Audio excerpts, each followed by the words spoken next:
I'm sure you've heard the news. Welcome back to Important Updates, global news without the noise. Subscribe to stay updated. Imagine for a moment a world map alive with movement, ships crossing vast oceans, planes streaking across the skies, and trains rumbling over great stretches of land. Every single day, millions of products make their way from one country to another. These goods include everything from smartphones and cars to, coffee beans and even clothing. This steady movement of goods is what we call global trade, and honestly, it keeps our world connected and our lives pretty comfortable. Trains, in particular, play a unique role in this whole system. Unlike ships that have to navigate the seas, or planes that, can be really expensive, trains move huge amounts of cargo swiftly across land. They're like steel veins, keeping the heart of global trade beating strong. When trains run smoothly, shelves stay stocked, factories keep humming, and people get what they need. But if this flow is ever interrupted, the effects are felt everywhere. Factories might grind to a halt, prices can shoot up, and people could even lose jobs. That's why every train, ship, and plane has a really big part in the ongoing story of our modern lives. This is the world we're stepping into. A place where a single decision in one country can send ripples across continents, touching lives and businesses in ways we often don't see coming. In the past 10 years or so, a new railway link started to change the way China and Europe do business together. These train routes are actually part of China's Belt and Road Initiative, a massive plan to connect Asia, Europe, and Africa through roads, ports, and railways. The China-Europe trains travel more than 10,000 kilometers, crossing Kazakhstan, Russia, Belarus, and finally rolling into Europe through Poland. So, why do these trains matter? For starters, they're much faster than ships. A container sent by train from China to Germany can arrive in about 2 weeks, while ships might take over a month. Trains are also cheaper than airplanes, which makes them a pretty good middle ground for goods that need to move quickly, like car parts, electronics, and clothes. Every year, thousands of these trains make the journey, carrying goods in both directions. Heading out from China, they're loaded with computers, textiles, and machinery. On the return trip, they bring back European products like wine, cheese, and cars. These trains have become a real symbol of modern trade and cooperation, helping to lower costs and create jobs along their routes. But, honestly, the system is fragile. If something blocks the railway, whether it's a political disagreement or a technical issue, the entire chain can get disrupted.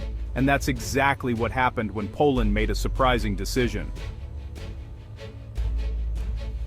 It was a sudden, unexpected announcement. Poland had decided to block trains coming in from China at its border. The news spread pretty quickly among businesses. But why did Poland take this step?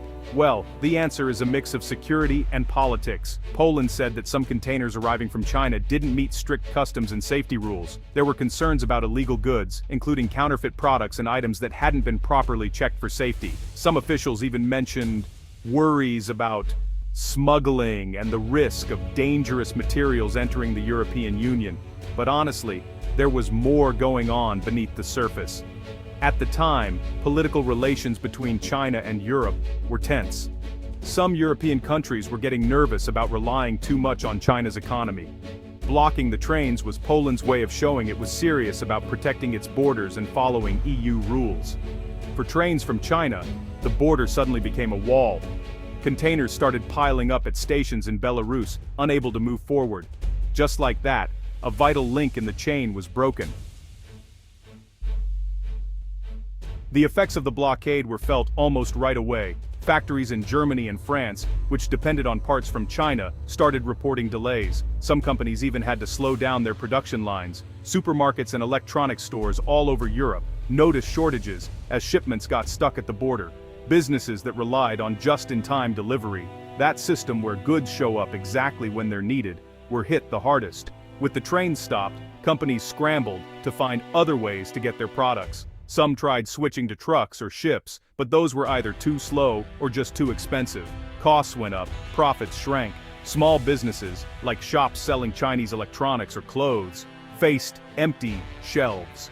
Customers got frustrated as online orders were delayed or even canceled.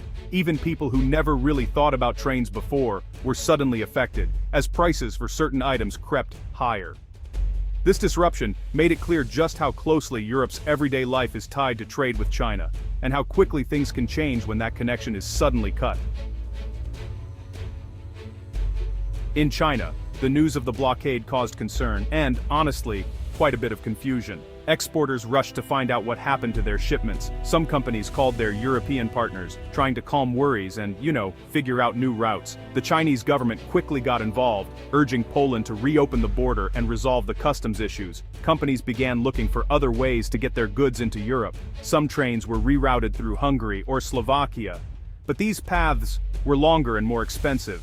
Others tried sending more goods by sea, but ports were crowded and shipping costs were high. The whole system was really thrown off balance. Chinese officials also began talks with the European Union, asking for clearer rules and more cooperation. They pointed out that the trains were a symbol of friendship and economic opportunity for both sides. Losing this link, even for a short time, would hurt everyone. The scramble showed just how much both sides relied on these trains, and how difficult it is to quickly replace such a key piece of the supply chain. Behind the headlines and numbers were real people facing real problems. In Poland, border officials worked long hours trying to check thousands of containers, some worried about letting in illegal or dangerous goods, while others felt pressure from businesses to speed up the process. On the other side of the continent, Chinese workers in logistics companies worked overtime, calling European partners and rerouting shipments. Many feared losing business or disappointing customers. In Europe, truck drivers and warehouse workers saw their shifts change as companies searched for new ways to move goods. Shopkeepers in Warsaw and Berlin worried about their supply chains. With trains blocked, some had to raise prices or offer fewer choices to customers. In China, factory managers wondered if they would have to slow production or lay off workers if the problem lasted. These stories remind us that behind every trade route, there are people whose jobs and lives depend on the smooth flow of goods. As days turned into weeks, pressure grew on both governments to find a solution. Diplomats from China and Poland met several times, often late into the night. The European Union also got involved, since the blocked trains affected many member countries. Discussions focused on improving customs controls and making rules clearer. Poland promised to invest in better scanning equipment at the border, while China agreed to stricter checks on containers before they left. Both sides wanted to avoid future misunderstandings. Still, the talks were not easy. Some Polish officials remained cautious, worried about security and legal issues. On the Chinese side, there were fears that new rules would make the train route slower or more expensive. The diplomatic dance was careful, with both sides trying to protect their interest but also restore the flow of goods. In the end, agreement was reached and the trains began moving again, though with new checks and paperwork on both sides. The crisis showed just how important and fragile the train routes between China and Europe are. With the right agreements, these routes can bring huge benefits, faster delivery, lower costs, and closer ties between countries. But they also need trust, clear rules, and good communication. As the train started rolling again, both sides looked for ways to strengthen the system.